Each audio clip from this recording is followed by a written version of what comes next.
everybody. Welcome to the show tonight.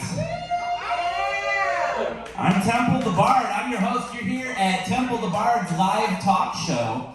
It's a late night style talk show. Usually it's formatted like your typical late night talk show with interviews and sketches and a stand-up comedian, and it will be exactly that tonight. I'm glad you're all here. I'm grateful we're together. It's beautiful to be here in a place where not everybody has gasoline all over their hands. I had a little car trouble. Long story short, I almost ran out of gas and I had to go get a jerry can and fill it up with gas and gas up my tank just so I could drive to the gas station and not have to push my car. And those no-spill lids are no joke. It's really hard to get any gasoline out of those cans without spilling it all over your hands. So I've washed my hands like 5 times already this evening and my hands still smell like gasoline. And, so I basically, gasoline's really hard to get off your hands. Blood is a lot easier to get off of your hands. All you have to do is make a few Instagram posts and lie to yourself and, as long as your therapist doesn't call you out on your bullshit, eventually you'll stop feeling guilty, That's how that goes. So, I'm having Amos, your fabulous bartender, tip him generously, lock the doors. You are here actually for mandatory a cappella karaoke. We're gonna be singing here together until the crack of dawn. I'm having an official from the local animal control bring in some shock collars. If we sing the lyrics wrong, we're gonna be experiencing great shocks of pain. I'm gonna get started for you. I don't need to wear the collar. I've already got the implant because I'm a frequent flyer in this program. Might as well jump. Go ahead and jump. Don't you see me standing here? I got my back against the wreck. You go.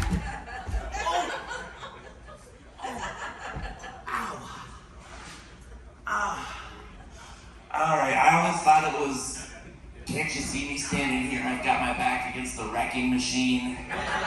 Apparently that was wrong.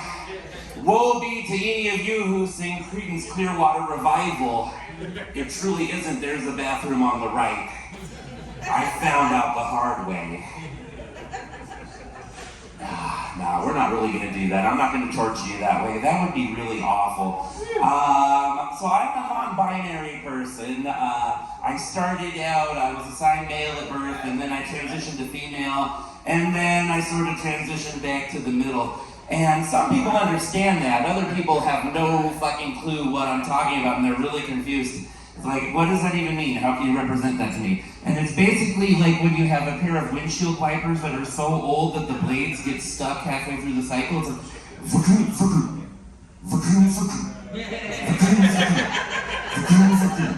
so that's my transition. Except I hope to stick here in the middle because I don't want to actually have the crumbling rubber let go and send me back fully masculine. That would be terrible.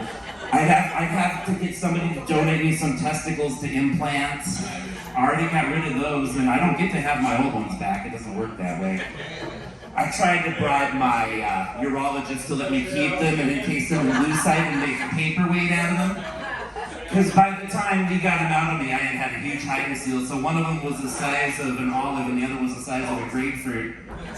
And I just really liked the idea of somebody fucking with me and me being able to pull out this lucite cube and slam it down on the desk and go, this is what happened to the last motherfucker who pissed me off. I got his balls in a fucking paperweight. You want this to happen to you? Do you want this to happen to you? But no, the state of California and its so-called biohazard laws kept that away from me. I could not live my dream. Not the case. But anyway, being non-binary is cool. I have trouble finding clothes that fit me. I'm rather large and sometimes it's not easy. Jen J gave me some clothes. I gotta say, a sister in supporting fat positivity and solidarity. I appreciate you greatly, Jen J. And but I finally found something that fit me and I felt good about it. And my friend's like, why don't you just wear a utilikilt? I mean, that's non-binary, it's a utilikilt. And I'm like, God damn it. The reason I don't wear a utilikilt is I don't want anybody to think I'm the type of person that likes to do BDSM on camping trips. No, I don't want you thinking that I've been to Burning Man. No, fuck this utilikilt shit. So I've got a friend in Salem I went to visit the other day, and she's really amazing. She's a plumber, and the thing that she does is she collects hair out of the drains that she unclogs and saves it and uses it to make chest wigs for trans guys. And some of you are like, ew, that's gross, but I tell you what, the human hair wig industry is totally monopolized for the cancer patients. Trans guys just can't get the good shit for chest wigs. Seriously, this lady is a hero. So anyway, she's getting married, and I'm just like really excited. She's like, yeah, I'm kind of having like a bachelorette kind of party. And I'm like, okay, great, I'll come to that. What should I bring? And she's like, oh, just BYOB, we're gonna have reverse strippers. And I'm like, what the fuck are reverse strippers? And she's like, oh, they're people who walk in off the street completely naked and start putting on clothes. It's in like a sultry and seductive way. It's really great. It's even better in winter because there are more layers. Yeah, I don't think so. I don't really want to go see a reverse stripper. That's not really my jam. So anyway, I left after this. I ended up hanging out in the backyard smoking a bowl. I left, and on the way back from Salem, I passed through Springfield, and I was going down the main drag in Springfield, and I noticed that there was an adult entertainment place called Bobby's VIP Room. And on the marquee right beneath it, there was a sign that said, "Welcome to the shit show." And I was like truly amazed. Like finally some transgressive fecal-philiac sex performances here in our town. Like I think this is great. So I went to my trunk and I got some plastic sheeting left over from years ago when my mom wanted me to take her to a Gallagher gig. And I went in there thinking, okay, this is gonna be the coolest, weirdest, most fucked up thing ever. But it turns out it's just a regular strip club with a little bit of liberties in regards to talking about the management situation on the billboard. Yeah, I didn't even get a drink until I was in there for 20 minutes. It was a shit show indeed. Not the type I was looking for, but that's okay. I don't always get what I want. I don't always get what I want. I was traveling yesterday, coming back from California. I visited some family, and we stopped at a state rest stop in California. And there was this board with flyers, and there was a board that said, "Watch out for sex traffickers." You tend to see them at these rest stops. And there was a flyer right next to it that said, "Did you know that 22 veterans committed suicide today?" And I was thinking, if these people really had their shit together, they would create a task force to hook up the suicidal veterans with the agency trying to stop the human trafficking. And so basically they outfit the suicidal veterans with bomb vests and send them to the roadside rest stops. And then it's like, all right, we've got a van full over there. Just go walk over to that Toyota van and pull your suicide vest and you'll be doing your duty for the country. This is the American government, home of MK Ultra and COINTELPRO. They're gonna do that shit. Don't laugh at me like I'm some poly, Oh my God, guys, what's Temple saying? Oh my God, I'm so shocked. Yeah, but the thing is, some of those veterans are gonna really freak out at the briefing prior to their assignment. It's like, all right, sir, you're going to be doing a great deed for this country. Now, we have to admit, every once in a while, there is some collateral damage. You are at risk of maybe, possibly, kind of, sort of, accidentally blowing up a baby or two. But before you feel bad about this and refuse the assignment, let me assure you that the Supreme Court just overturned Roe versus Wade, and in the South, they're going to breed more than enough babies to replace the ones that actually might be going about. So you're actually doing a net positive for the people here. Don't feel too bad about that. Go COINTELPRO. Okay. No. So, yeah, I'm gonna leave you with this one. Actually, it's not really leave you because I'm gonna be here all night. I'm the host of the show. I'm not going anywhere. What am I talking about? I'm not a fully professional stand-up comedian, but I am a partial stand-up comedian. I'm partially professional stand-up comedian. You wouldn't think so from all the malapropisms and misspeakings I'm doing here tonight, but that's because I smoke copious quantities of cannabis. So I make enough money from comedy to pay one of my bills, and that bill that I pay is my gym membership. And let me tell you, my gym membership has so many fucking amazing uses. Like, I have a roommate who gets suicidal sometimes, and I have to turn off the electricity to the bathroom and hide the razor blades while she's locked in there crying. listening to a loop of In the Arms of an Angel. And anyway, I'm like, hey, do you want me to call for a welfare check? She's like, no, I think I'm gonna get through this. I'm like, okay, great, awesome. I'm gonna go down to the gym and take a shit because you're locked in the bathroom and I've been holding it in for like 2 hours. You know what else gyms are great for? Gyms are great for bisexual hookups. Like, you would think I could just go down to the bear bar, but the problem with fucking bears is they're like homo in the streets, but pan in the sheets, and I'm not supposed to be able to read through all that subtext. I can't fucking do it. So I'm terrible at getting laid at actual bear bars. It's like, hey, I know you're trying to look berry and hairy for the boys, but I know you're bi, so it's just like, come on. But the beautiful thing about the gym is all I gotta do is go into the sauna and like watch people come by and go, hey. And if they meet me in the sauna 10 minutes later for a 5-finger friendly, then everything works out perfectly for everybody involved. Yeah. Another thing that the gym is great for is plausible deniability when my family tries to throw an intervention due to my poor self-care and eating habits. We noticed that at the Thanksgiving gathering the other day, you ate an entire bag of fun-sized Twix bars before dinner. We're really concerned that you might end up with diabetes or have a heart attack. I'm like, hey, fuck you. Stop trying to interfere in my life. I've got a gym membership, damn it.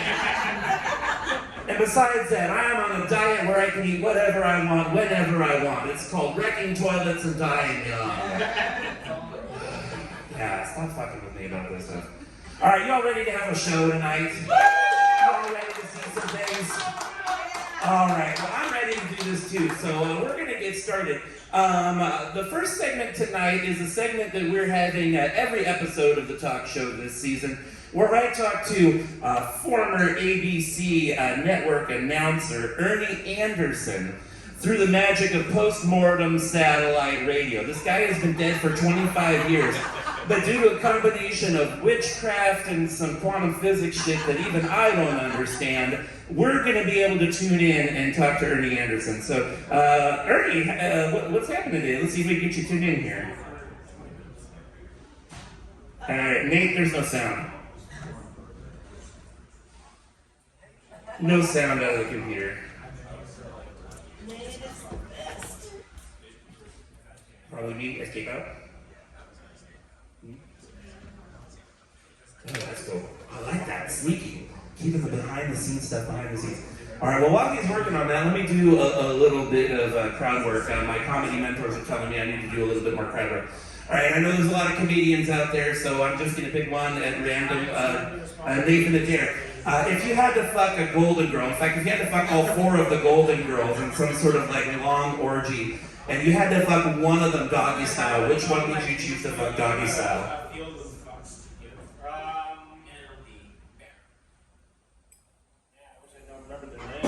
Oh, that's great. You don't even know their names. That's so manly, I could just fucking spit. Yeah, I don't even know those bitches' names. All right, you in the hat in the back table, who's not paying attention to me. I need you to pay attention to me, unfortunately. I'm so sorry. I just need an answer from you. If you had to fuck all 4 Golden Girls in orgy, ooh, that's terrifying. If you had to fuck all 4 of the Golden Girls in one giant orgy and you had to fuck one of them doggy style, which one of them would you choose to fuck doggy style? Oh, I love that. That's creative. That's going above and beyond. That's like the opposite of malicious compliance. All right, back to your conversation. Just keep it down because we're having a show here. All right. Oh, what's the matter? Okay, go ahead. All right, here we go. The voice is ABC Ernie Anderson. Let's try to get you through. Let's see if it's technical. Chihuahua. Yep. Hoochie, bruh. Bruh. Thank you. All right, we've got it. Technical difficulties averted. Everybody put it up for Nate.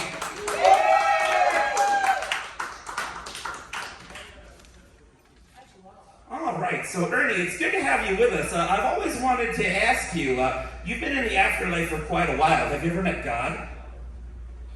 We used to play golf. I'll say hello to him. Oh, wow, that's amazing. Wow, you're going to actually, talk to the big guy for me. That's really cool. I really think I owe you one. Sure, fuck, man. That's what I'm sitting here for. Yeah, all right. Thanks a lot, Ernie. So, is there any way I could ever repay you? One time somebody sent us some stuff. Oh, really? People send you stuff in the afterlife? Oh, well, what kind of stuff would you want if I could send you some stuff? Firecrackers, all kinds of firecrackers. You want firecrackers? Well, what could you possibly need firecrackers for in the afterlife? The Angels take a pleasure cruise on Charlie's new yacht, sailed into the middle of a gold smuggler's war. Oh no, angels are in trouble. This is absolutely terrible. That's bad. I don't know. I'm scared.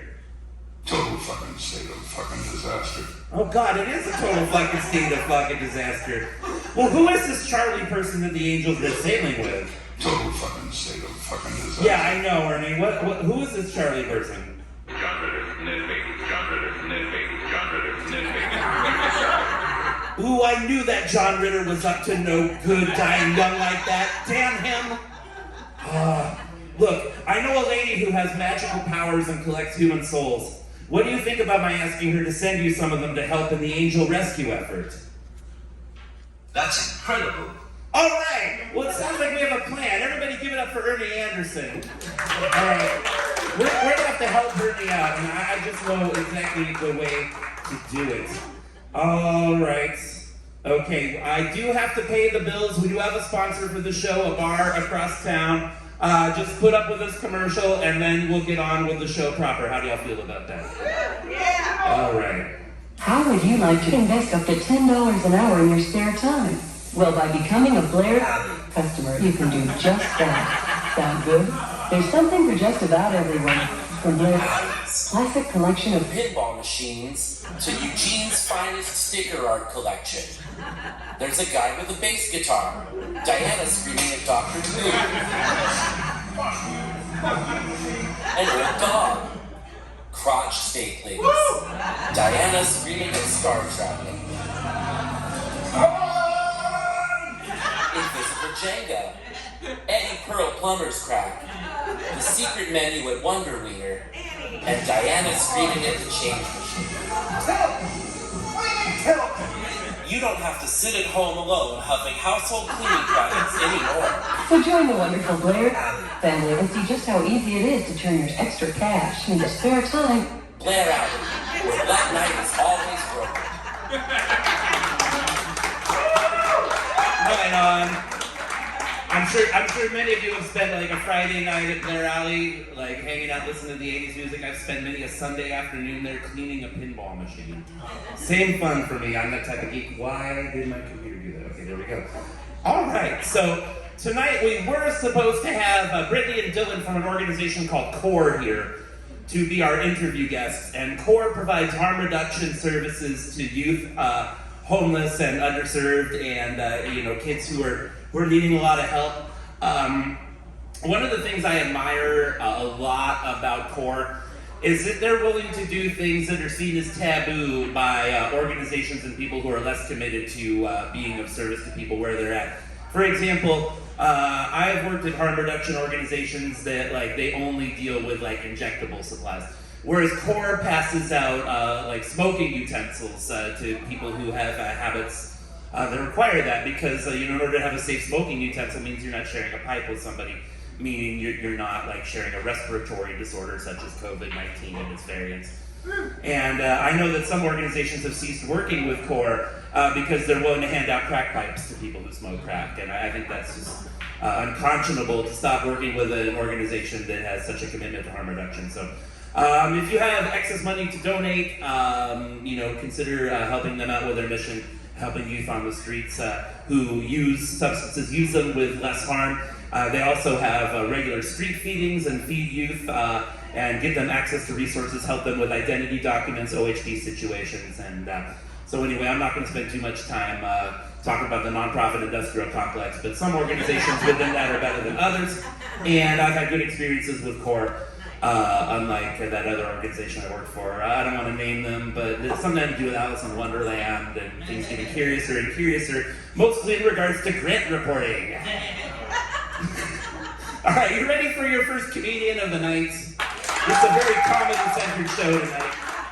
Your first comedian of the night absolutely kicked ass and took names in Portland, and now he's here in Eugene. In fact, I gotta back up a little bit. The comedians that you're seeing here tonight, at least the next three, are all comedians who produce shows on Wednesday nights. But this is a fluke. This is the 5th Wednesday night of the month, so all of these Wednesday producers They produce things on 1st and 3rd or 2nd and 4th. Well, they got the night off tonight. But Nathan Hart didn't have the night off. He ran the mic over at the Kind Hop tonight before coming here, just like he does every Wednesday. 7 o'clock sign up, 7:30 start over on River Road behind the pretentious coffee place that doesn't kill flies. I think it was called if you ever eat where it's full of flies. It's kind of gross. Excuse me. Thank you, Aaron. I appreciate you. You are a comedian after all. You've earned your comp. All right, everybody, let's welcome to the stage our friend and yours, Nathan Hart. That might be there. Awesome. Excellent. How are you doing tonight? I'm decent. I hosted an open mic. I always feel in like a slight recovery mode after that. Oh, that makes sense. You gotta drink like a protein drink or something. Yeah, kind of like that. Yeah. Yeah, something like that. Yeah, and like you had CJ there, which must have meant like CJ doing a 7-minute set. That must have been like 73 like old jokes from like Tin Pan Alley. That's the thing. If you've ever seen CJ, she's one of my favorite local mic comics. This combination of originals and standards, it's rapid fire and everything's punny. I just love her to death. I need to book her, but I can't get her to give me her like communication information. You know? I don't think she has communication. I don't think she has like any social media or phone or anything like that. It's like you gotta send a raven. I think. This makes sense. I need to train a raven because I do want to book her. Yeah. You know. Man, imagine getting a booking raven. Oh my god, I'd love to have a booking raven. How fucking dope. I tried carrier pigeons, but they eat more feed than I can afford. Yeah. They fly off course. Yeah, Jen, I tried to send you a carrier pigeon that one time, and I ended up booking Jane Malone because it flew north instead of south. Yeah, to pigeons, we all look alike. Yeah, I know. Totally fucking pigeons. That's fine with pigeons. Sons of bitches. Their eyesight and their body judgment. It's really the cool thing about pigeons. So producing a mic, as we know, it can be hard, but it can be rewarding. What led you to the Kind Hop and choosing that venue to build a relationship? I lived down the street, Oh, that's easy. and I wanted a beer in the middle of the day. Oh, I love it. And then I was there, and I talked out loud in the room for long enough to notice the acoustics were good. Oh, that's amazing. So you had no idea that the owner would be the type of guy that would like roll on the floor laughing when I suggested that instead of calling his place the Kind Hop, you should call it the Blind Cop.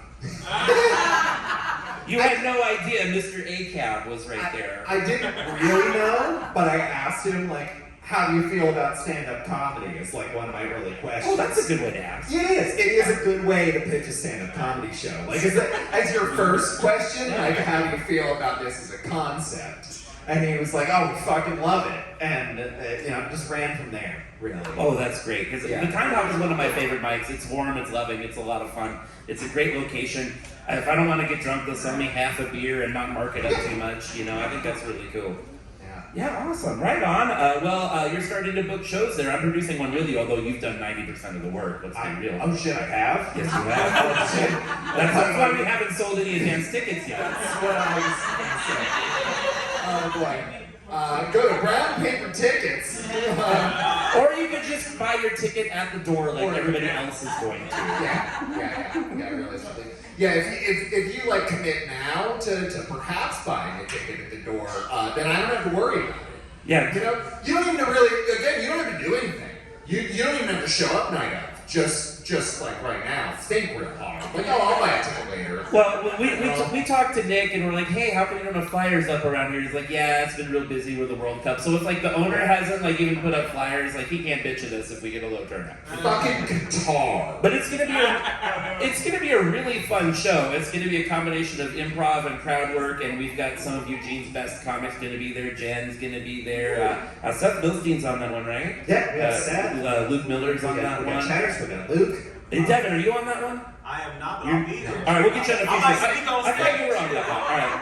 All right, you're not on that one. Devin, you're on the December 10th show in Springfield. We'll talk about that again pretty soon. I feel lightly quizzed right now. I'm sorry, Nathan. I'm worried I'm going to forget one of the 5 comics we booked. No. This is perfect because I literally said Nathan did 90% of the work, and I just proved it right there in front of you, so you know I'm honest.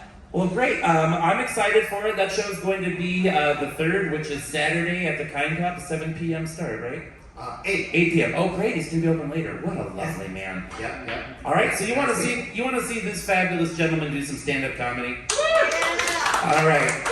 Well, everybody, here's the deal. I've got a logistical thing to do. I've got to pull my Nintendo Switch out of my backpack so I can actually give him a time and a light. So I'm going to do that move, and then from safely off stage, I'm going to intro him. You hold that pose, that sexy, sexy pose, until I grab that. All right, here we go. Hold on. It's a stretch. It's a good stretch. I don't know what this muscle's called down here, but it's getting something. Do I actually need to? I mean, I'll follow. No, I don't want you to build up too many amino acids. We're good. I've got my switch. Logistics happen. All right, everybody, give a big round of applause for Nathan Hart. Hey, we're done with the bar. I've never been timed on a switch before. This is excellent. I hope you hit a new record on Mario Kart in the middle. All right. I've started doing dabs lately. Oh no, solid response. I get that. I've started doing dabs. Yeah, it's cool. It's like if smoking weed was as scary as the DARE program told us it was gonna be. Like there's a blowtorch involved. Shit's, it's unnerving. It's not a calm. Like I don't know if I can't picture Bob Marley doing a dab. It's a very different vibe. Like dabs are like smoking weed if you're like a scientist that's trying to get to the bottom of Call of Duty. You're really trying to understand what's going on. Yeah, I like video games. I've been screwing around with the new Call of Duty a lot. It's a good time. It looks so realistic, and I'm so high. I'm pretty sure I'm gonna be scared of fireworks next year. That's cool. People can kind of tell from looking at me that I do drugs. They're just not exactly sure which ones. Because I've got like a heroin body, but an Adderall face. I mostly stick to soft stuff now. I smoke some weed, I drink some beer. I really stick with like the frontline soldiers of the war on drugs. On the side of drugs. The side that won.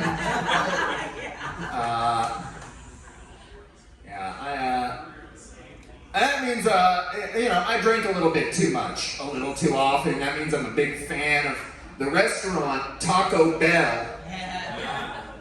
I know using restaurant in this circumstance is a little bit of a stretch, but bear with me. I'm a big fan of the Taco Bell. People have an easy, obvious response they talk about. When Taco Bell comes up and people want to make jokes about it, the easy answer is like, oh yeah, I ate some Taco Bell the other night and I shit myself. But listen, I think perhaps, maybe, we should start to blame the circumstances that brought us to the bell rather than the bell itself. There are times where the only reason anything coming out of my body could qualify as a shit is because Taco Bell added the fiber. Frankly, as a drunk, like as a low-level drunk, 2 chalupas and a Baja Blast is the closest thing I have to Narcan.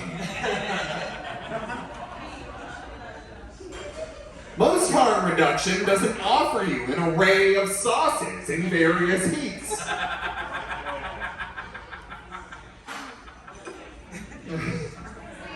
So, Temple, did you just apologize for laughing too hard at your own show?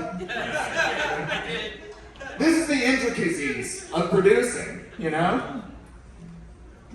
I don't have anything to elaborate on that. That was alright. So over the summer, I was at a Taco Bell. I was getting a meal. It was one of those days over the last summer where it was like 120 fucking degrees outside or something. So I pull up to the little intercom there, and we're running through like the niceties. Me and the other guy on the other side of the Taco Bell, like, how you doing? Pretty good. How's your day going?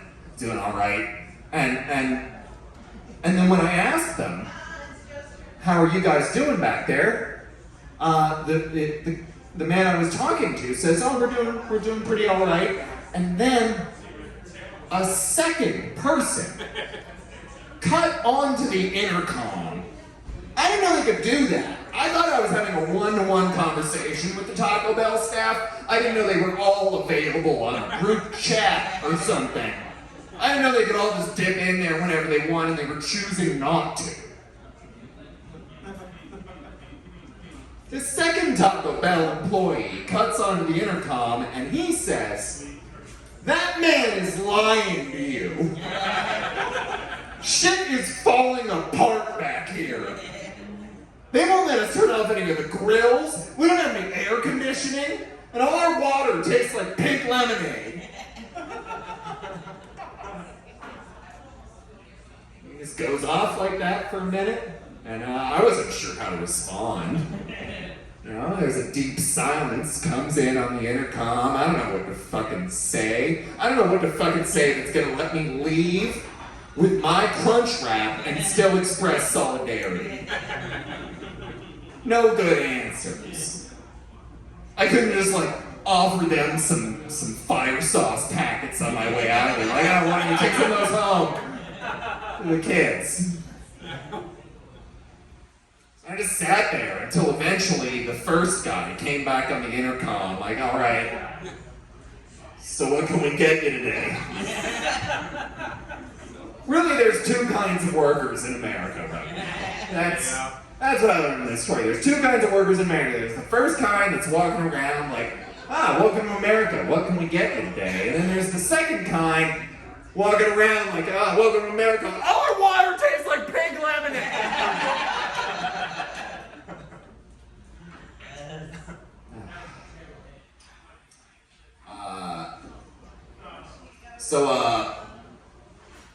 My wife is hot, and I think I feel too good about it.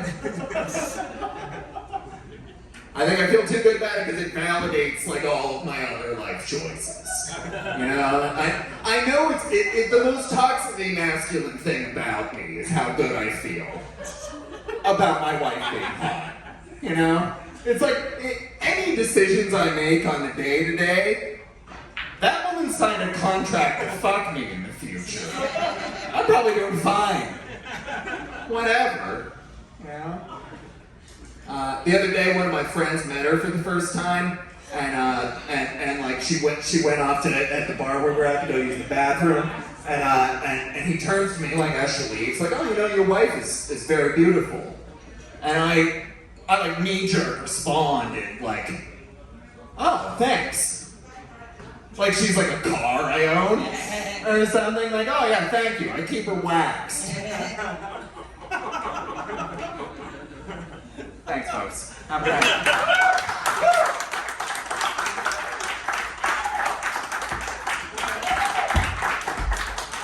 Keep it going for Nathan Hart, everybody. Right on. Yeah, I've got a different perspective for my Taco Bell that I'm going to nearly inevitably be having after this lucky show tonight. It's true, the one over on Madison, like, they say weird shit into the intercom and apologize for it later all the time. And so, like, when I hear Nathan tell that joke, I'm like, yep, it's funny because it's true. All right, so your next comic coming up to the stage is a local promoter of the most fabulous Wednesday show of all. We're going to talk about that a little bit. He's an activist, a really solid citizen and community member, and a pretty damn good guy who gives amazing hugs. Everybody, welcome to the stage, Devin Jones.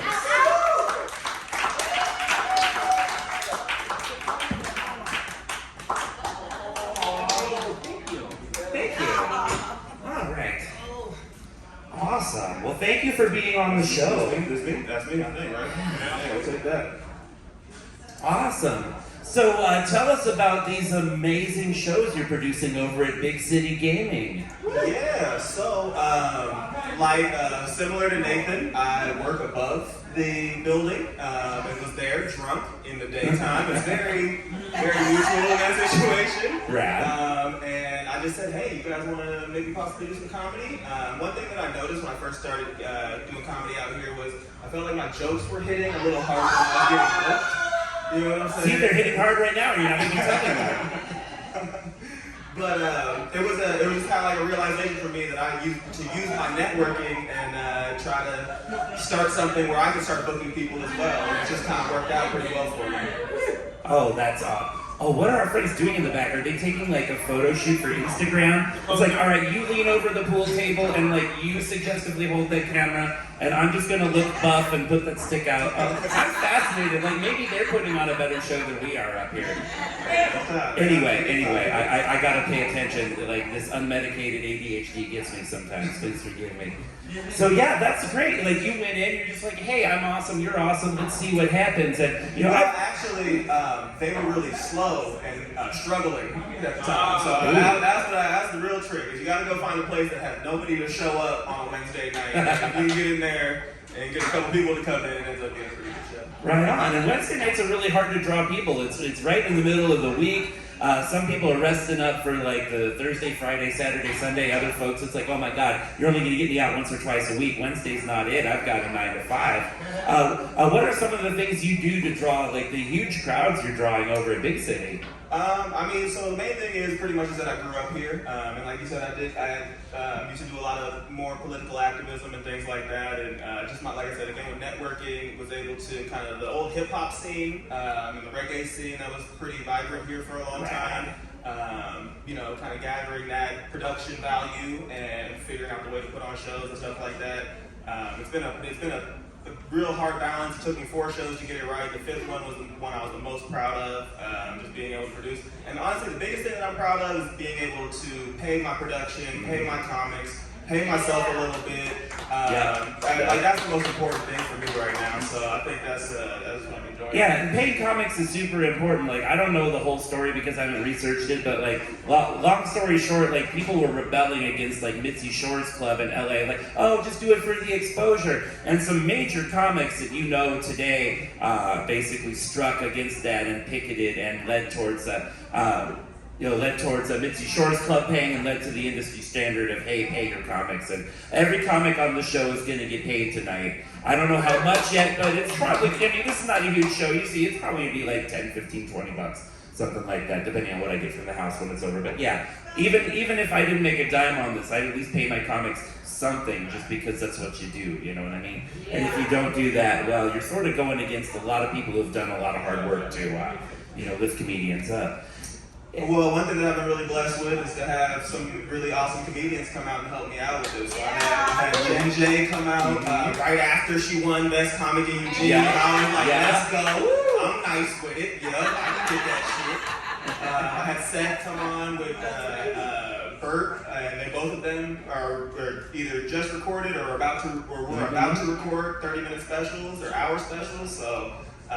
Just being able to have some of the most awesome comics that I look up to in the scene, like, take me in under their arms and come out and help me out has been really awesome. Well, you're at the point where you're a comic for young comics in the scene to look up to. I say I do comedy. Actually, this next show that I'm about to do with Jen on the 23rd will be the first time I'm opening up for a touring comic, and I think I actually have to be a comedian to do that. I think that's like, I do comedy to do that. You absolutely can call yourself a comedian if you're ever opening for Sam Miller. That's a pretty big thing. Yeah, and if you haven't heard of Sam Miller, you need to look him up. He's fabulous. You need to go to that show on the 23rd at John Henry's. See Devin, see Jen, see Sam Miller. If you haven't seen Sam, it can be a life-changing experience. He's got a recovery perspective for a lot of his comedy. And when he's not talking about like deep stuff, he talks about silly things in between. Really fun guy. Awesome. So before you do your set, tell me a little bit about how you got into comedy in the first place. Like, what led you to this? Yeah, I always just wanted to be the center of attention. And didn't go to therapy, so this is the best way, I think, to knock out 2 birds with 1 stone. But realistically, you know, always growing up, I just never was really like, I never got in trouble in school, but I was always able, like, I would clown with the teacher enough, you know what I'm saying, where, you know, she'd keep me down, hold me down. And then once I got in, like, you know, middle school stuff, well, in 6th grade, Barack Obama got elected as president. And, you know, as a mixed brother, me and him saw a light. And growing up in a town like this is, you know, one of 4 black people. You kind of have to get into activism at some point. And, especially with the George Floyd and all that kind of stuff is when I kind of took it to another level because I was working at the only black-owned dispensary in Eugene. And I just had people coming up to me and being like, well, what do we do now? Well, what next?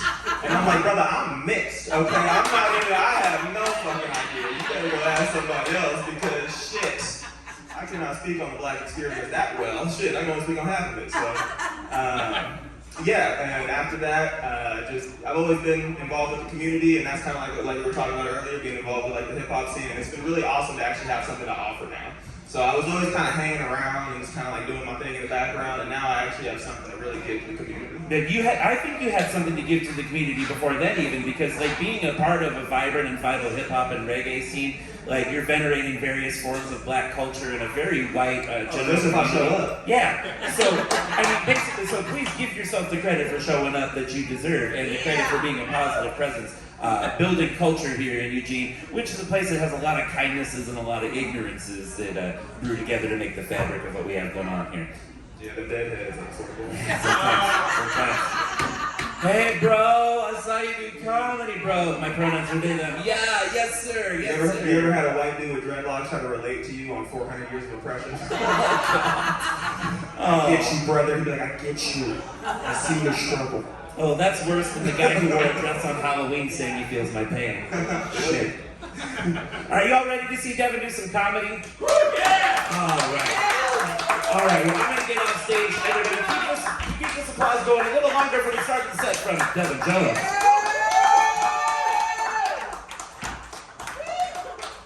All right, let's make some motherfucking noise in this bitch.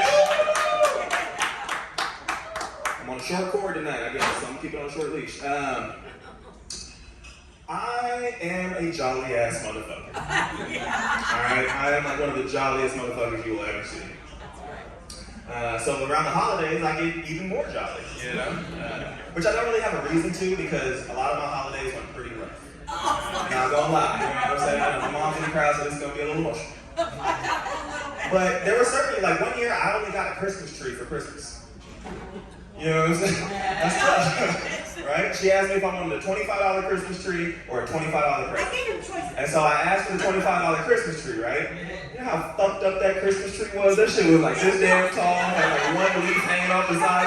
Shit was a maple. It wasn't even a pine, it was a maple. You know what I'm saying? She just pulled the branch out the yard and shit. I got some fucked up ass gifts when I was a kid though. You know what I'm saying? I used to get shit that kids were just supposed to have. I used to get like underwear. You know what I'm saying? Body wash. Like, no, I'm just supposed to have those things. That's not supposed to be something that's supposed to be under the tree. I remember one year I got cereal. I got a box of cereal under the tree. That's just breakfast. There's 200 meals in a day. I got 2 whole meals you're supposed to be hooking me up with. It's fucked up. I think it was 2015 or 2016, my dad on Christmas, he walked me, I got into the house, he walked me into the garage and grabbed me like 2 fucked up ass speakers and an old radio and some CDs and a pocket knife. And was like, here you go, son. That's called ghetto, alright? That is very ghetto. I took that shit home and threw that shit away. I was like, fuck that.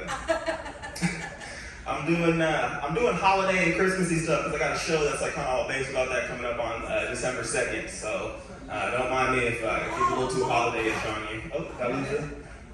I'm not. Y'all can still see me. I ain't that dark. Damn it. That's all right. That's all right. I'll keep going. Let's see what. So like I said, we did. But the show is based on Krampus. Do you guys know what Krampus is? Yeah. Yeah. Right. I didn't really know what the fuck it was, so I had to do my research on it. I had no idea what the fuck it was. And it's like this evil, demonic character who comes and he steals your children and he destroys all the traditions that you have and he just fucks up your whole Christmas. And so if that doesn't make sense to you, imagine what conservatives see when they see Black Santa at Target. You know what I'm saying? It's that exact same feeling, you know, that they had. Oh damn, I gotta turn it off. Am I done tonight? Shit. Alright, goddamn. We can see you better now. Alright, there we go. We'll take it. I like it. It's like a strobe show. We got this. It ain't shining light at That's fine. Step down to the light. Come up closer. You want me coming closer? Grab that. There we go. And a beverage. Hold up. There we go. We got this. We still telling jokes, y'all. Make some noise in this motherfucker. Come on, one more time. Woo! That was good. Oh, now it's the light. Oh, God damn. Yo, y'all. Woo! Hello. All right. Trying to fuck up my set, goddammit. Look at this trying. Y'all ever done White Elephant? Yeah. Anybody done White Elephant in here? Last year, my homeboy brought me over to his grandma's house to do White Elephant, and I had never seen it done this way. She had set up like a big wall. It was all festive and had like, you know, jingle bells, all these mistletoe and all this stuff set up, and it was covered in paper, and all the kids just came and shoved their hand in one of the holes and grabbed out what was ever in there and pulled it right back out. My boy's grandma made a festive glory hole for children to just play in. Didn't let Uncle Steve next to it. No, don't let Uncle Steve next to the glory hole, because you can get bad for children. Only bad kids get Uncle Steve. Alright, that's all my Christmas material. Fuck that. Anybody in here ever almost died in a car accident? Yeah. Okay, right, there we go. Do you remember what song was playing? It was an Imagine Dragons song. See, that's fucked up. If you died to an Imagine Dragons song, ain't no way you get into heaven. There ain't no way you get into heaven if you died to an Imagine Dragons song. That'd be crazy. I ain't never actually met a real Imagine Dragons fan who's like a diehard. Never actually. They sell out like 1 billion shows a year, but when I crashed, it was to a song called Panda by Designer. I don't know if you guys have ever heard this song, but the gist of it is really Panda. That's all you really hear in the song. I got broads in Atlanta, chasing double in the fan, credit cards and scammers, hitting the licks of the band, Black X6 fan. Okay, it's not like a very spiritual song, right? And I just remember we flipped like 4 or 5 times, and it was just like Panda. I was so fucked up. I was so upset. And if I'd have died in that song, I promise you. But it had me mad at fucking Designer, the dude who wrote the song, talking shit on him. It had me mad at pandas. I was glad them motherfuckers was endangered. I was like, quit feeding them niggas, goddamn. We don't need no more songs about that. That's bad luck. Oh, okay. Okay, this isn't really a joke, this is an idea, right? So I was talking with my homeboys the other day, and we were trying to figure out if we were to make a starting lineup in the NBA with just previous presidents, how would we do this, right? How would we align this? Obviously, Obama's bringing it up. He's the point guard. He's gonna be handling everything. We know that. Abe Lincoln, we throwing him down low. Man was like 6'4" with a top hat, 6'8". You know what I'm saying? I knew he was talking shit too. He was a hard ass individual. At the wing, and on the corner, on the sides, I kind of want like somebody relaxed. You know what I'm saying? I feel like Bill Clinton would do that job. Like, he got loose shoulders, and he'd be real relaxed when he got the ball. At the shooting guard position, obviously JFK. And then I was really struggling trying to figure out the power forward position. And then I realized I think the education system has failed me because I can't list more than 5 presidents. Especially not their specs. You know, I don't know their wingspans and all that kind of stuff. So it's gonna be really hard. FDR, that's kind of what I was thinking too. Okay, that's a bad mother shut show now. That's what I was thinking for sure. How much time I got left, Temple? 1 minute? All right. Let's see here. What am I going to leave you with? One of my favorite jokes. Do you guys talk to strangers on Facebook? Or fight with strangers on Facebook? Woo! You do? No, I ain't do this. That's my girl, though. I think that's a weird thing that we do as people. We should stop doing that. You know what I'm saying? Because I've never gotten anything out of it. The only way I fight with people on Facebook now is if it's about something that absolutely has no meaning, doesn't matter at all. My favorite one right now is a hot dog a sandwich. This is dividing families. This is absolutely dividing families. And you'll still see somebody in the comments like, well, back in my day, a hot dog was a hot dog and a sandwich was a sandwich. We didn't have all these hot dogs trying to use the sandwich bathroom. My uncle put 2 hot dogs in one bun one time, but we don't talk about that. And then I'm up at 3 a.m. looking like a fucking idiot trying to convince these people that they're not microchipping the hot dogs and that sandwich on sandwich violence is propaganda made up by the likes of Fox News. Y'all been awesome. Come listen to me at Wildcraft on the 2nd, at the Pender on the 10th, and at John Henry's on the 23rd. I fuck with y'all.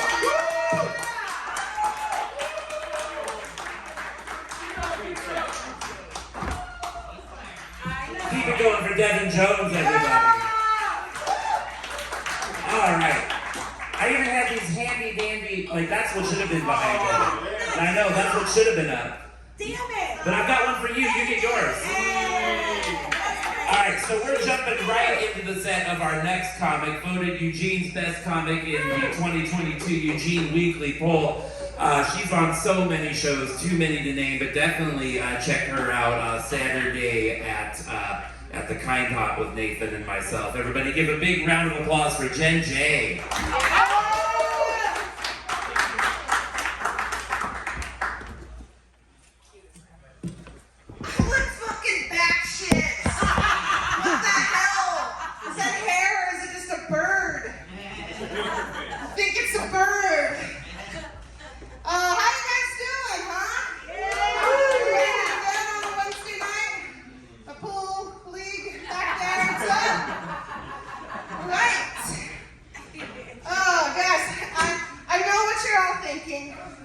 I get it. I look like the lesbian dog catcher that came to your elementary school. Teach you about cats and dogs. Thanks. Thanks. Yeah, I don't know, maybe that was just my elementary school. I don't know. If that one didn't work for you, I also kind of look like the kind of dyke who at this part of the year is really overzealous about apple picking. You know? So he's on the Facebook heading out to the apple orchard. Me and the lady and the Subi.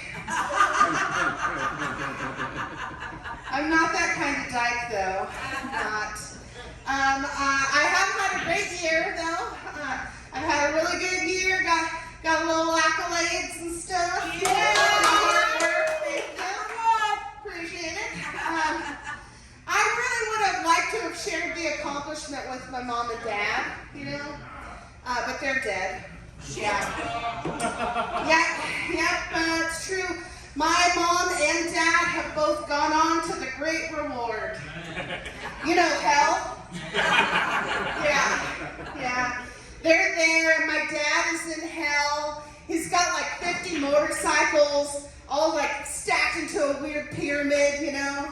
He's riding the one on the top like, I told you it could be done, you know. And then my mom is in hell. Devin, you'll appreciate this. She's doing a big line of blow off of 2 hot dogs and 1 hot dog bun, you know. She's like, I told you it could be done. Yeah. It made me. It was them. They were the problem. Having dead parents is cool. The coolest thing about having dead parents is, well, there's nobody left to disappoint. You know? Yeah. It makes doing shit like this way less risky. So no kids? Okay, I have 1 mom left apparently. Wow. I am doing something new with my life this year, though. I'm learning how to code, going into tech. Yeah, it's I'm not like super passionate about technology or anything. I just have a fetish for being mansplained to. Yeah, I don't know why, but turns out I'm that kind of dyke. So there's that. I don't even know if I can call myself a dyke anymore, you know? Like, seems like everything offends someone, you know? I don't want to be offensive to, like, the cis-hets out there, you know? Like, really anybody in, like, a complicated water management system, you know? Sorry. Yeah, I'm a dyke.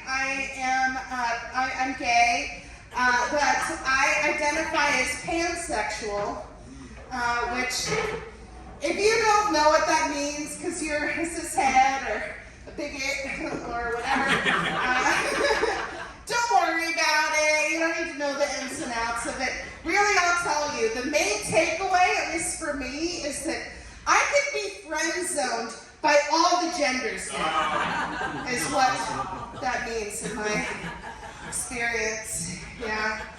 I don't know. It's not like I'm out there trying to, you know, get it with somebody who has a penis. I mean, I could, you know, it's fine. I just don't know about it. Like, I'm really all about safe sex, you know, and it's complicated for me because I'm allergic to latex and penises. So, you know, besides that, like, mechanically, I don't even know if P and the B sex, to be specific, just so you know what I'm talking about, you know?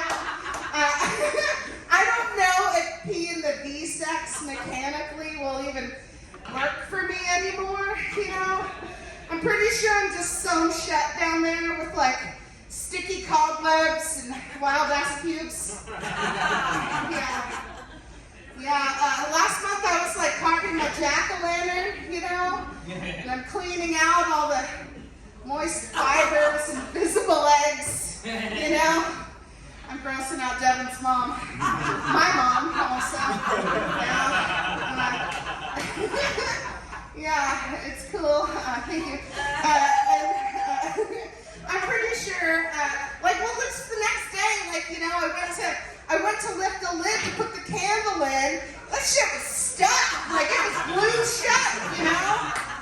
It just reminded me of what's happening. My Barbie doll vagina that I had, you know, just doesn't open anymore, you know? P and the B sex with me is a lot like baby's second bite of broccoli baby food, you know? It's like, open the hanger, here comes the airplane. Like, it's just not opening for that, you know?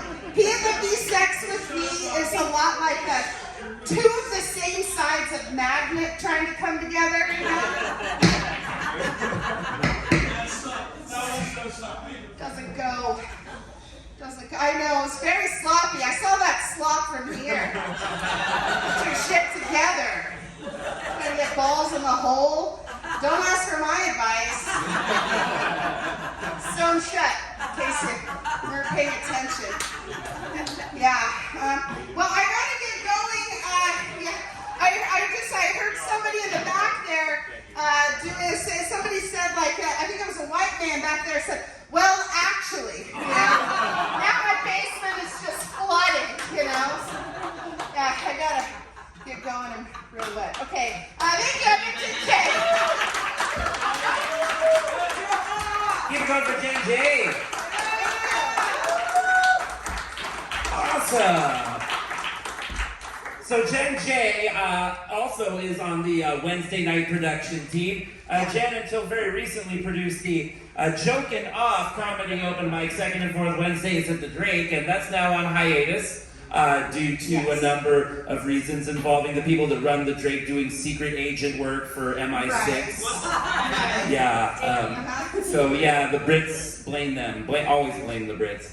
So, are you interested in continuing with Wednesday production? Oh yeah, definitely. I plan to continue. I plan to continue.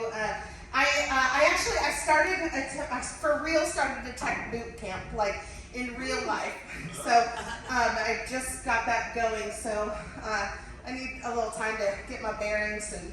Oh, that makes sense. And yeah. I think you're gonna kick ass at that, and your fetish for being mansplained to will just grow in that environment. Yes. So I have some ideas for you when you come back into the producing scene. Oh, just some please. proposals, Okay. some things. You can take these ideas or leave them. I think they're pretty decent ideas. So Oh, good. I can't wait. I'm gonna see what I can do. I love collaboration. Oh yeah, absolutely. I do. Yeah. All right, so let me run some of these by you and see what you think. All right, Jen J presents, everybody. Yikes. All right, so my first idea is Jen J's picture show. And the premise would be, local comedian takes bathroom selfies in Eugene's finest bathrooms and rates the bathrooms in terms of cleanliness, accessibility, and ease of making random bisexual hookups. Yeah! I love it. Look, there's a random mask has been left on a hook in the background. Don't look in there. Yeah. Right? There's a dirty used mask on the wall. No, that mask was supposed to mean somebody's already fucking in there and you need to not go install number 3. That's what that means. Yeah. Don't you remember Universal Roommate Code? That's like the equivalent. Alright, so here's another proposal if you don't like that. Jen of the Great White North. Jen J stars in a one-woman show as a comedian sent as part of an international team to the North Pole to entertain the crew of a scientific mission. I've never given Inuit whiteface.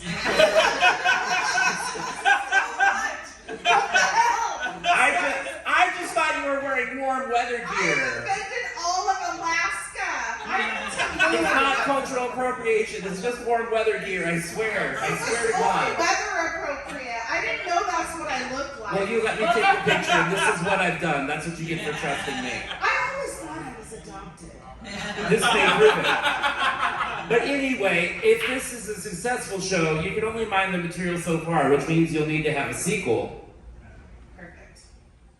Jen J presents. Fuck this place, get me out of here. They didn't even laugh at my ball cupping underwear joke. These eggheads wouldn't know comedy if it bit them on the ass. I swear, it's not about you, pool players. It's not about you guys. Not unless you're from the North Pole, then in which case it absolutely is. Wow. Alright, so this show is good, but if you don't like this, I've got one more idea. Actually, I've got 2 more ideas. Okay, good. This one's called Angie and Jen Start an Army. Eugene's funniest women get sick and tired of a world run by men and get together on Wednesday nights to recruit volunteers to train in the woods with weapons supplied by Ani DeFranco and eventually overthrow the patriarchy. Alright, I think that would get a lot of attendance, especially if we did it here or at Slice. There's enough room for a shooting range in here. This is a very long bar. I know the bartenders don't want to hear that because they'll have to clean up the lead afterwards, but we could really do some tactical work in here. Yeah, that's the first part of that problem is the lead cleanup. Yeah, right. That's hazmat shit. We'll have to get it My better. face looks like I love cleaning up lead. Oh my god. All right, I've got one more idea. Let's see if you like it. Heart attack face. All right, here we go. Here's the premise. A comedian who is also a sorcerer paints a wall at a comedy club with a magical paint that traps the souls of everyone who signs that wall in Wall of Souls with Jen J. Amazing. Yeah, okay, this is the one that I want to happen. All of those people are way funnier than me. Like, let's trap all of their souls. Let's go. All right, so this makes sense. And now sometimes, once you get through with your boot camp, you're gonna have a little more time to produce things on Wednesdays. Sometimes, just like Johnny Carson had Joan Rivers, you're gonna need somebody to back you up. So I've got a plan.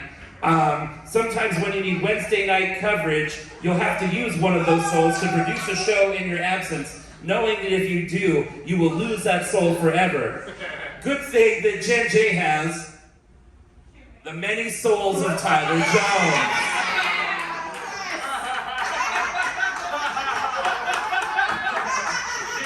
Oh my god, I'm so dark. I'm turning Mr. Ant on you. So anyway, Anyway, I don't know how many times you've signed that wall, Tyler, but you're going to be producing some Wednesday shit for Jen pretty soon. All right, everybody give it up for our fabulous friend tonight. Thank you for being a good sport, Jen. Jen Day, everybody. All right.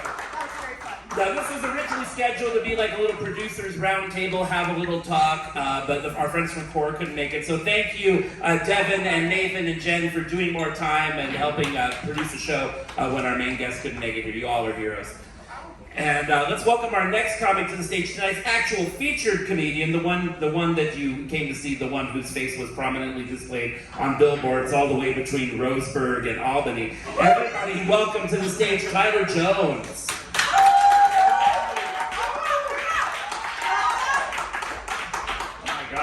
Thank you for the intimidating intro. Yeah, I know you're about to do your stuff, but I want to do the interview segment first. I'm going to trap you with that. That's totally fine. Let's go. Yeah, awesome. So you're one of my favorite local comedians. Oh, I appreciate that. You write one-liners, and I write pondering bullshit that I catch people in along the way. Like, what got you into comedy? What got you your start?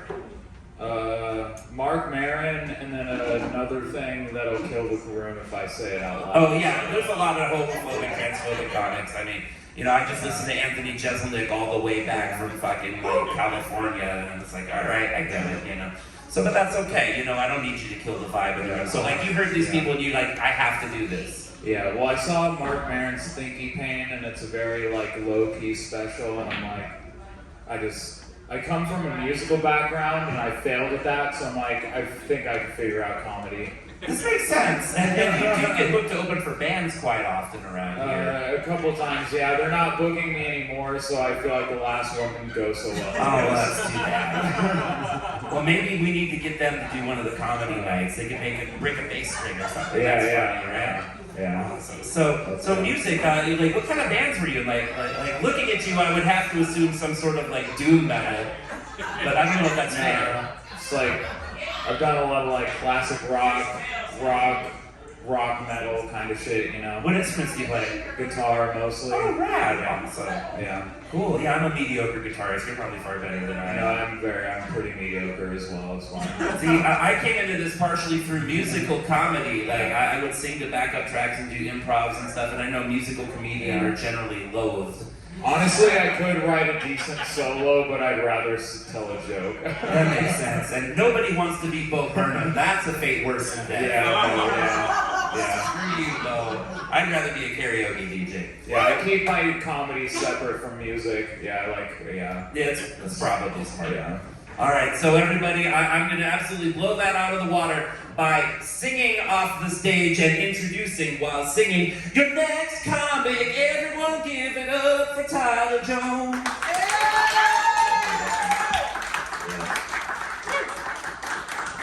Thank you, everybody. Goddamn. Appreciate it. They say if you're funny, it makes you more attractive. But if you're ugly enough, it doesn't. Yeah, when you laugh at that, I get it. You can laugh at it. I'm still gonna feel the way I feel, but I feel good for you laughing at the joke. It's fine. You have to admit, though, I am the hottest ugly guy you've ever seen. Yeah. Which is way better than being the hottest, than the ugliest hot guy. Because he's not even ugly, he's just short.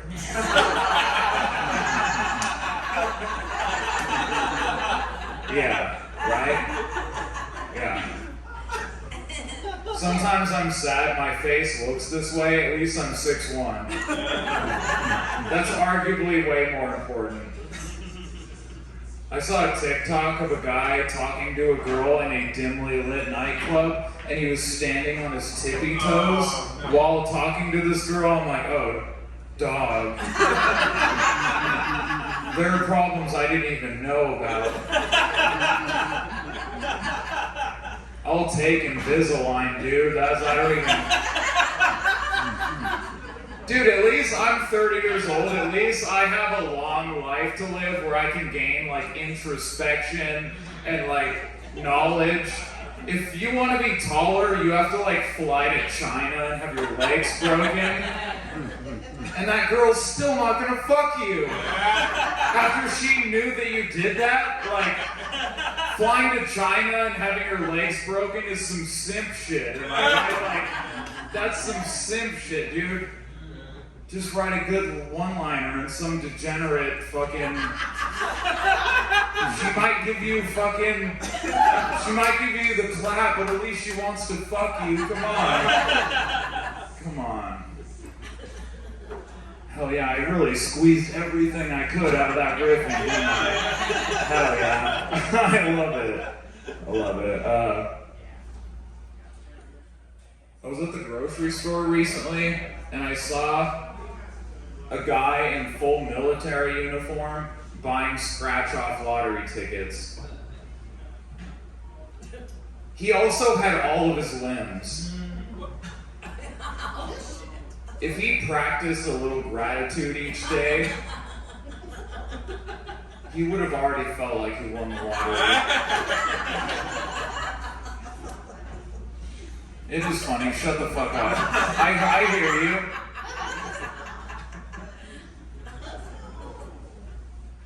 Alright, somebody doesn't want to have fun. Why come to a fucking Lucky's comedy show if you're not like gonna even attempt to have fun?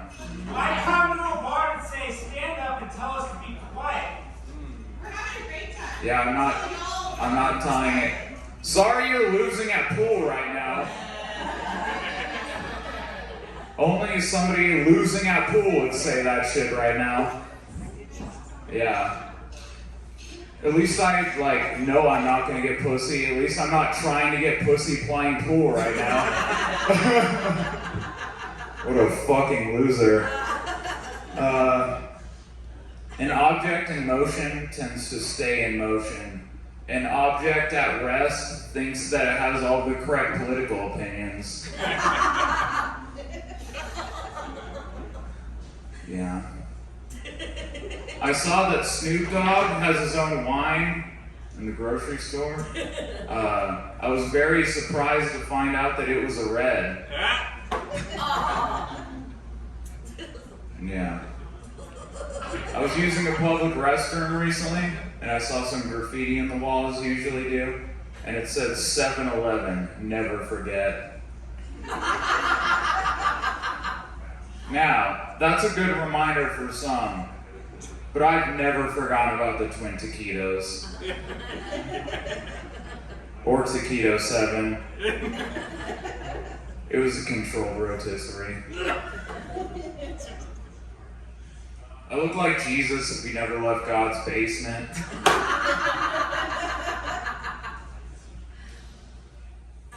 I play a lot of Halo. Don't worry, he's not gonna kick me out. He didn't even have the courage to fuck my mom.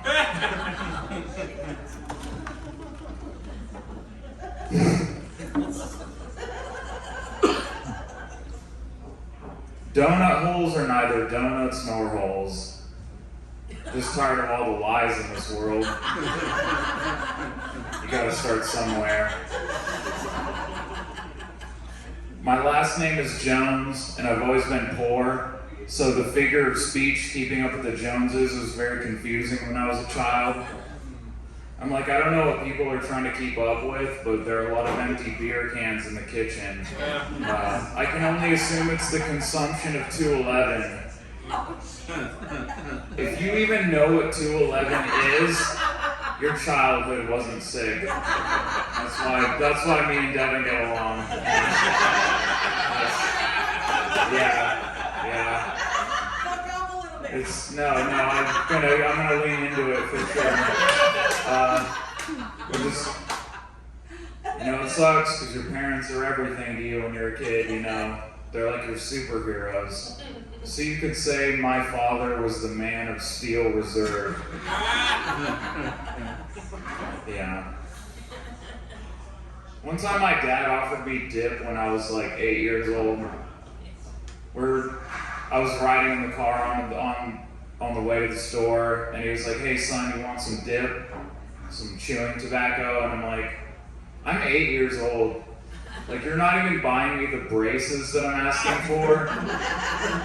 But you obviously don't care if my lower jaw just falls right off. I shouldn't know at this young of an age that this is terrible parenting. Yeah. But you guys want to hear about something funnier, so I'm gonna move on to that, I guess. We're in the year 2022.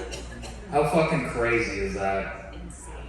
I saw a guy walking down the street with a mohawk, and he also was walking with a cane. And I was like, yes, we are definitely in the future. We are definitely in the future. It's year 2022.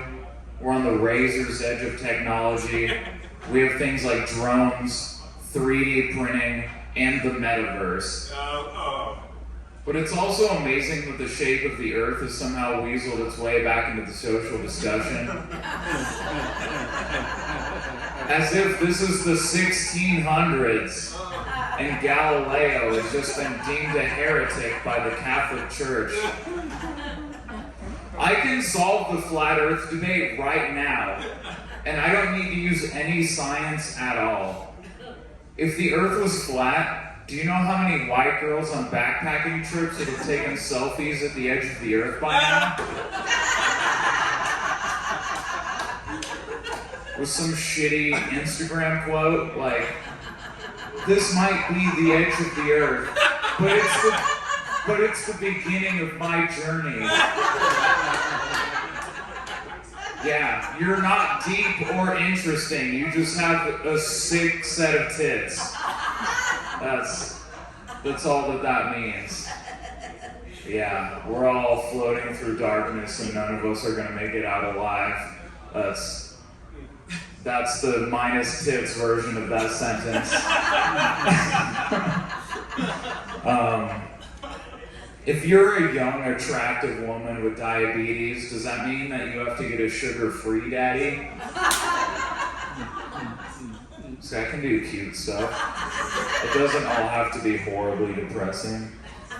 I recently found out that I'm gonna have a stepdad for the first time, which sucks because I'm straight.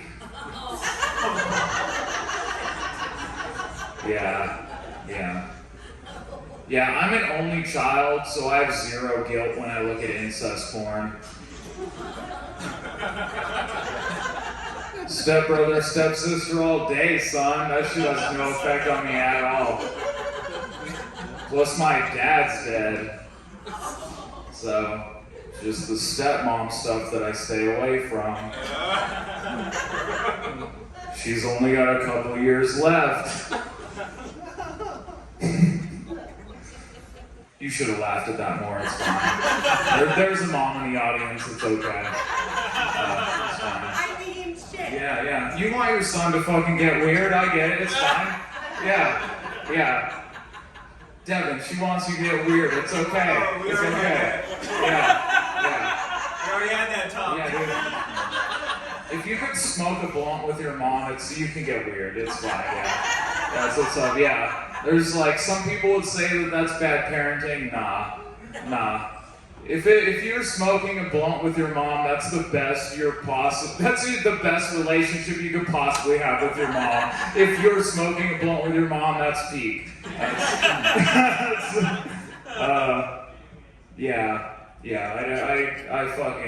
I don't believe in ghosts either, so I fucking zero shame when I masturbate. I'm just like, yeah, this is for you, Grandma. This one's for you. I'm just fucking shooting blanks, baby. That's right. Welcome to the kind of material Devin's gonna be writing after we're done. Yeah. We're gonna workshop some shit for sure. Yeah. I know it's gonna be hard, but hit me up. We'll write some. We'll work some. We're gonna work out some good joke, dude. If one of your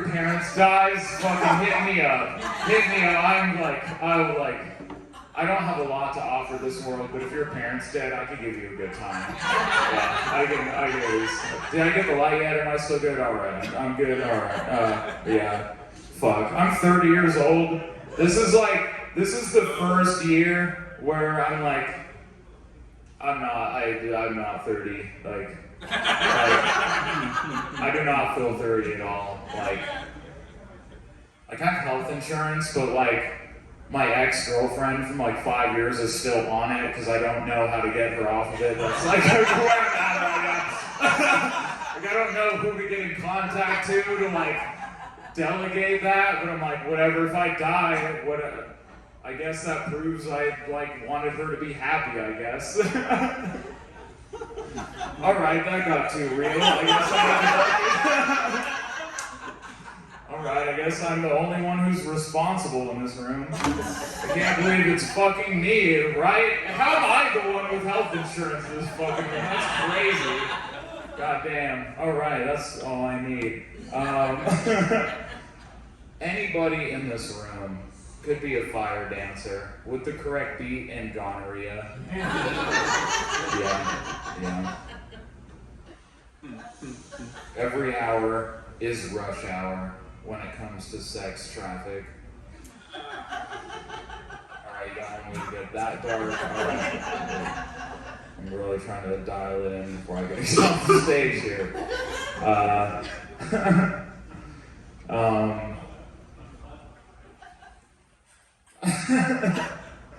What do you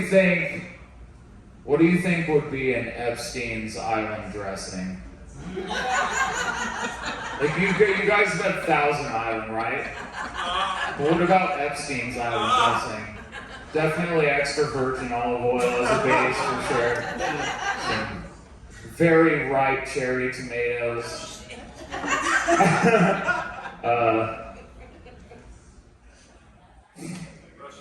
17-year-old Russian women. Yep, you were on it. That's what else fits in that salad for sure. Alright, I gotta get into the like weird stuff in the last 30 seconds. I recently found out that I might have a little bit of a urine fetish combined with a foot fetish. Or maybe I'm not trying to get athlete's foot. It's the only joke I've ever written in the shower.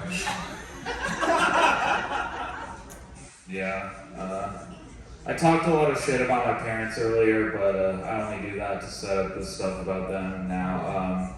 My dad, he was murdered. And one thing about it, I was bummed out that nobody sent me a card.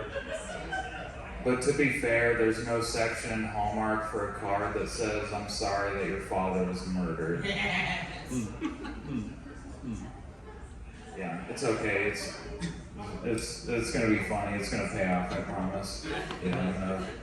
I'm gonna end it on one more joke, and this is a joke about that. That's the only true thing. I've lied about other stuff in my comedy, but I wouldn't lie about this.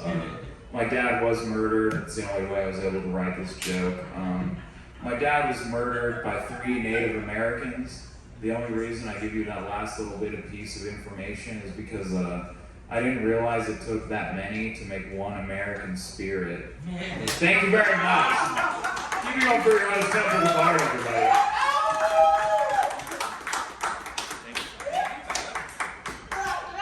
Keep going with that joke.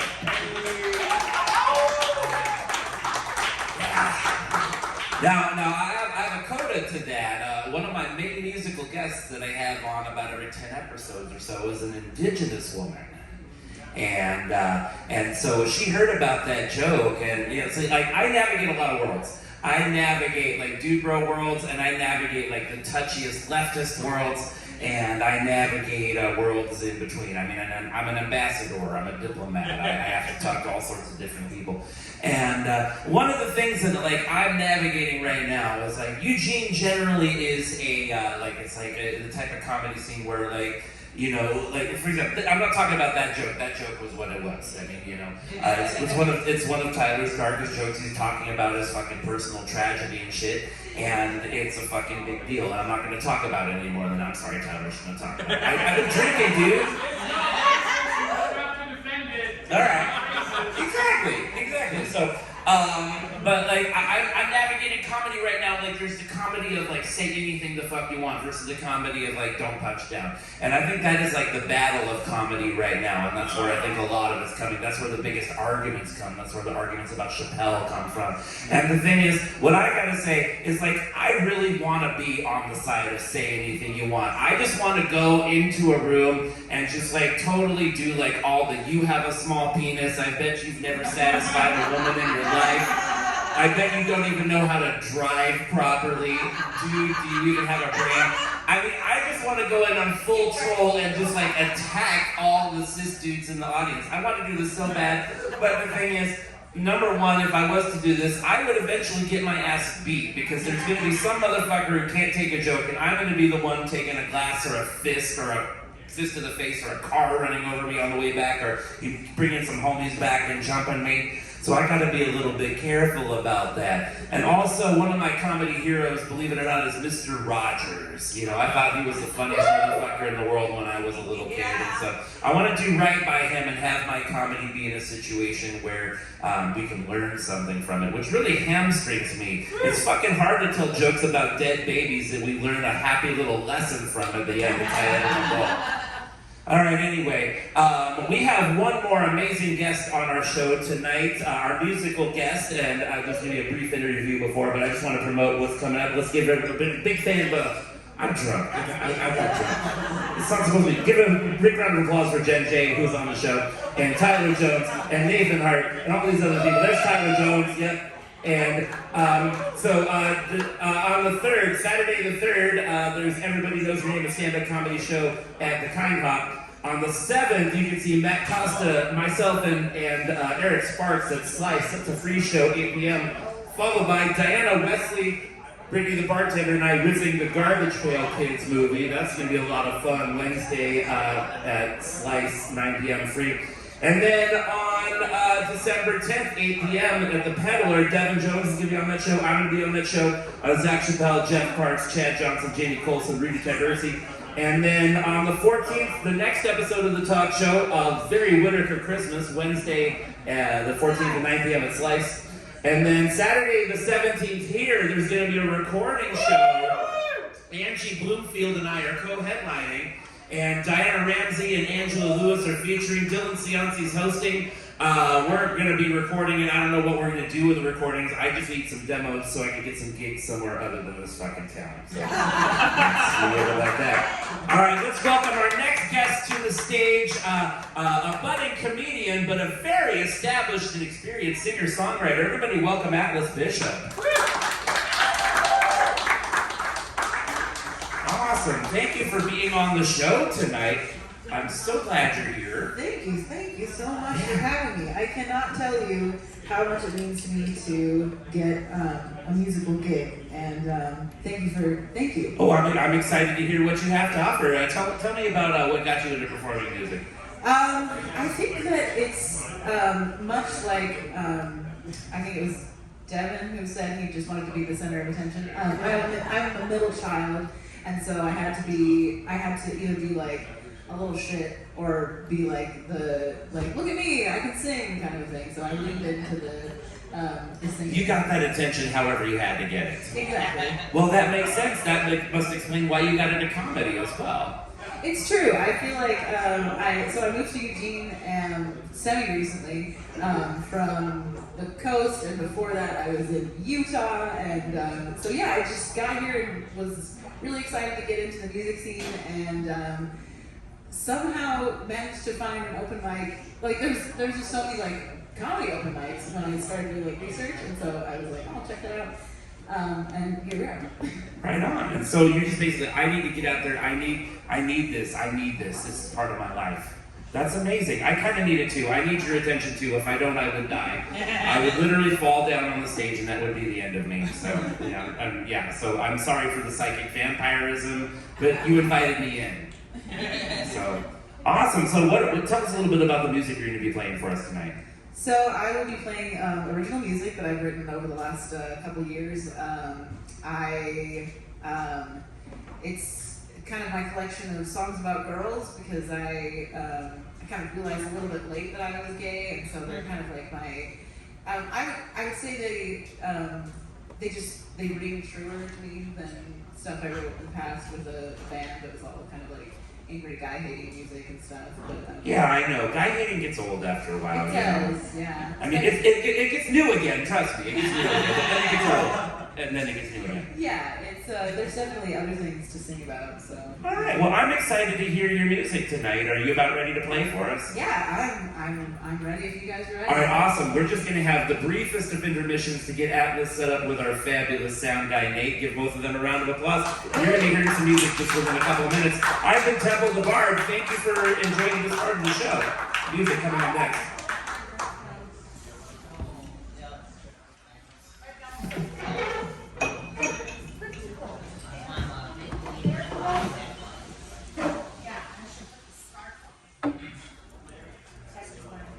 All right. Thank you again so much for having me.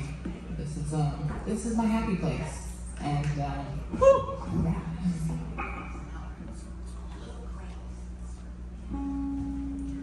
So this first song is called Luna. I wrote it about falling for my best friend, who is my straight best friend, who's a girl, woman. Anyway. So this is Luna.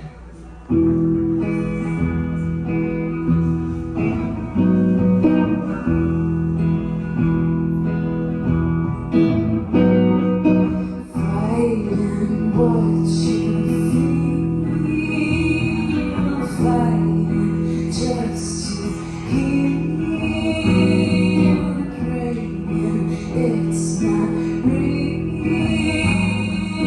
pushing back, can see real, 'cause you'll be leaving soon, and I might as well have fallen for the moon.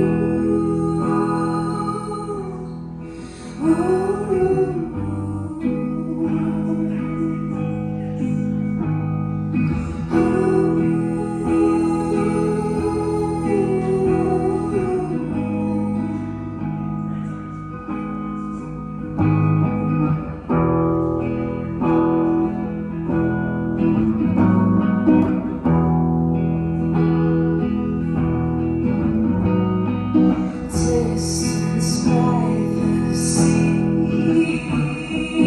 never meant to be. Tale of you and me, hoping you won't see, 'cause you'll be leaving soon, and I might as well have fallen for the moon.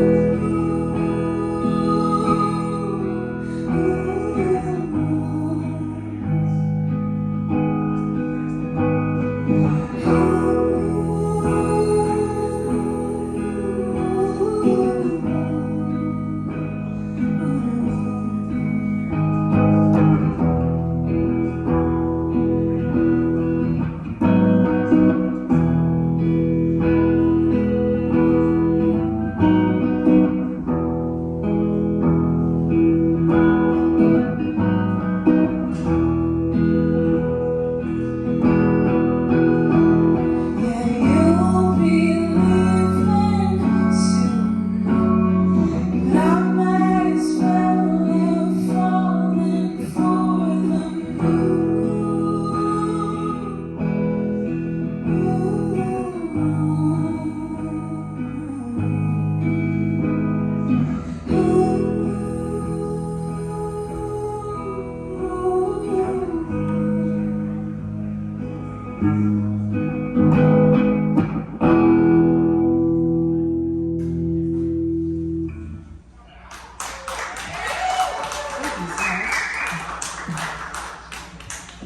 So that was Luna, yes. it's really weird to have someone. I was sitting on the train station after Salt Lake City Comic Con, waiting for tracks to take us back to my home in Riverton, Utah, and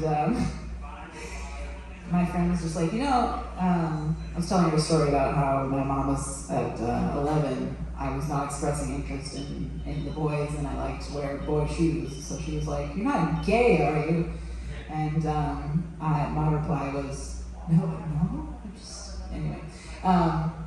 But I was telling my friend this story, and she said, Miranda, or Alice, whatever my name is, if you were gay, it would be okay. And it was suddenly just like this snap happened, and I was just like, oh my God, I love you. So that was I feel like it's a very, it's like a rite of passage as a dyke to like fall for your straight best friend at some point. And I felt so hard, and couldn't like stand next to her without just like getting like gut wrenching, like stomach pain. Love is really weird. It's like it does terrible things to your body. Ideally, you want to do lovely things to your body, but anyway, sorry. I get so used to talking. I'm gonna be back to this. This one's called Siren Song. It's about music.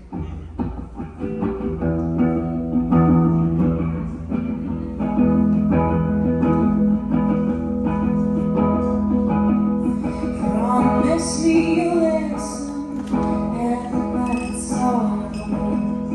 Don't think that you'll be the one to save me from falling far for you. You wouldn't be the first to.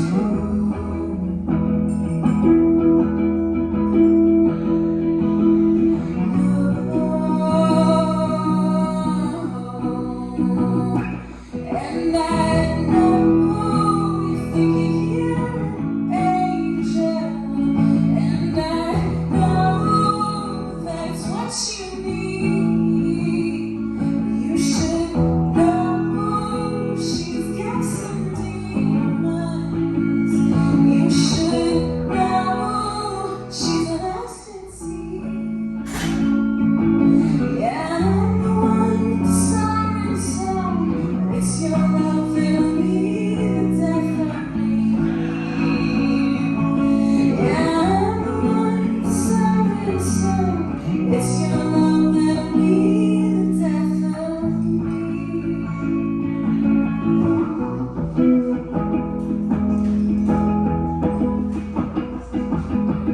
Don't make it your mission to bring down her walls.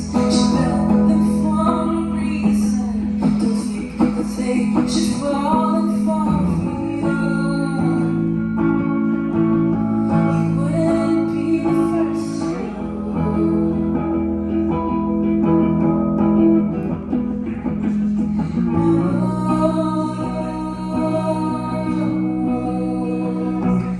And I know you think you're an angel, and I know that's what you need. You should know she's got some demons. You should know she's a lasting seed. Yeah, I'm the one with the siren song.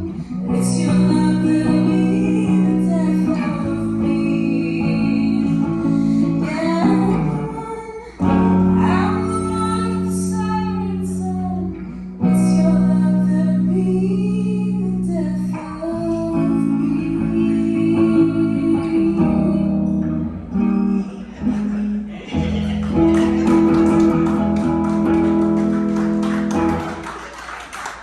Thank you. Sometimes I just lose the chord a little bit.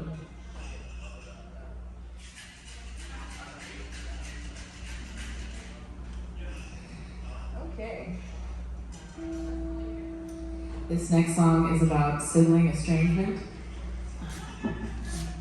Super fun.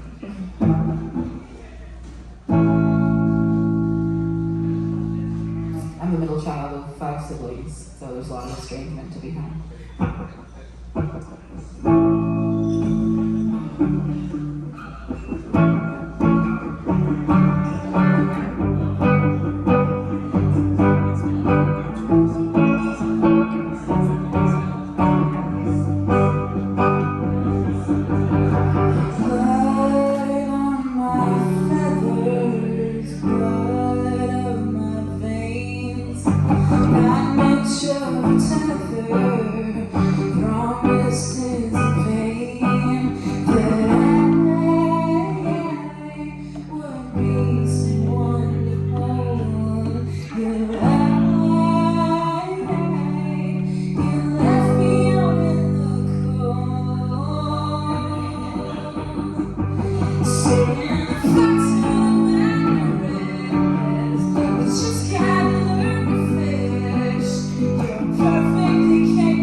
I forgot to grab my phone to time myself, so and I always throw a little extra in the set list, so You can keep going. It's okay, so if I get to a point where you're like, you're running out of time, just, you know, give me the good old light. Hey.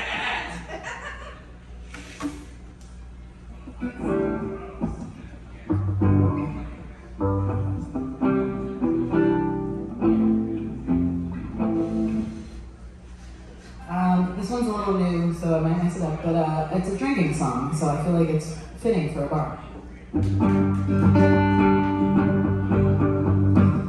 I met this girl down at the bar. She stole a glass, then stole my heart. Then we moved in together right away. You know I wouldn't want it any other way. You may say that was risky. Some good things take time, others just take a shot of whiskey.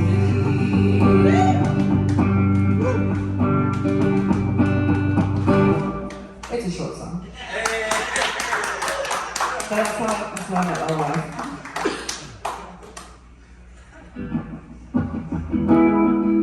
This is called Better Keep Moving.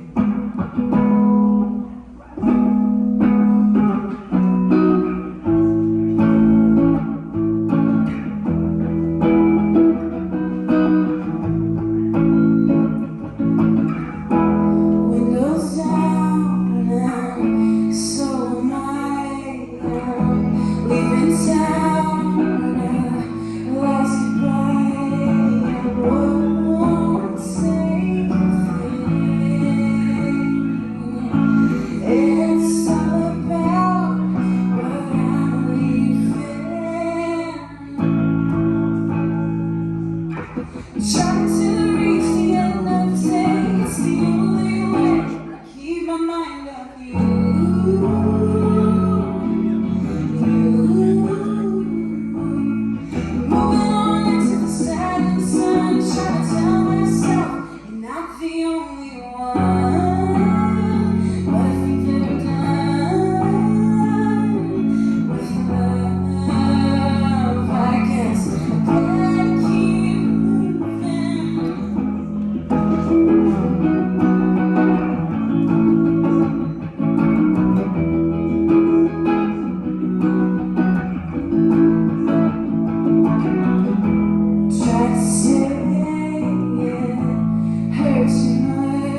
Do I have time for one more? One or two, yeah. Okay, cool.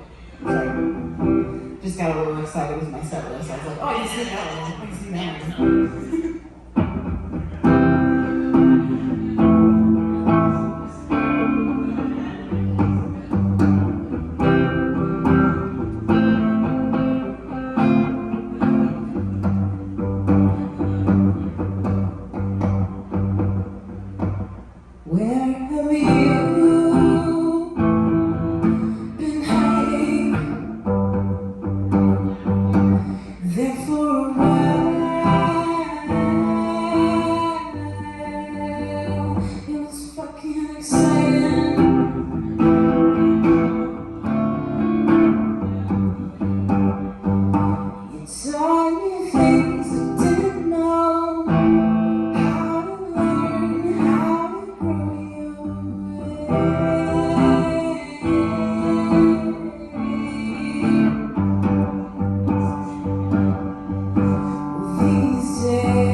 Thank you so much.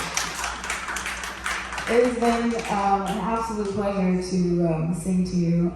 It is definitely my favorite thing to do, and I feel the most like myself when I'm doing this. So thank you for this opportunity. Let's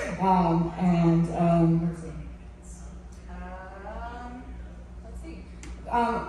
I can just say adieu if you're, unless you want one more. I want to give you people a little more. One more. How about? Let's see. What are you feeling? You want a sad song, happy song? Let's see. No sad. Go sad. Yeah, do the sad. Do the sad. You're gonna make me cry.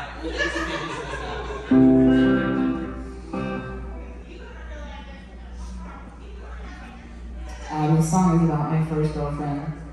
She was Scottish. She is Scottish. Anyway. She just ruined Scottish accents for me because they were so sexy, obviously.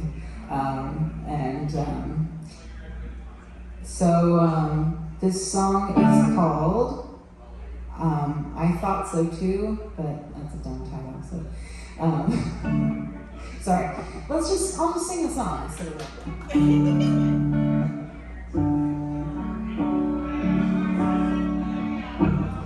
Space, time, no nothing continue unpaid, prescribed, cut ties and requiem, dark night, no looking back till you see that bridge burning bright. But I can't get you out of my heart now that you're in. Seems the only way to move on is just to begin. But I'm afraid to start again with somebody new. Memories sing the first, just takes me back to every first I had with you. Every kiss, every touch, went out too much. Knowing we're through, that was space, time, no not the continuum they prescribe, cut ties and requiem, dark nights, no looking back till you see that bridge burning bright. But I can't get you out, but I can't, what chord is that? Can't get you out of my heart now that you're in. Seems the only way to move on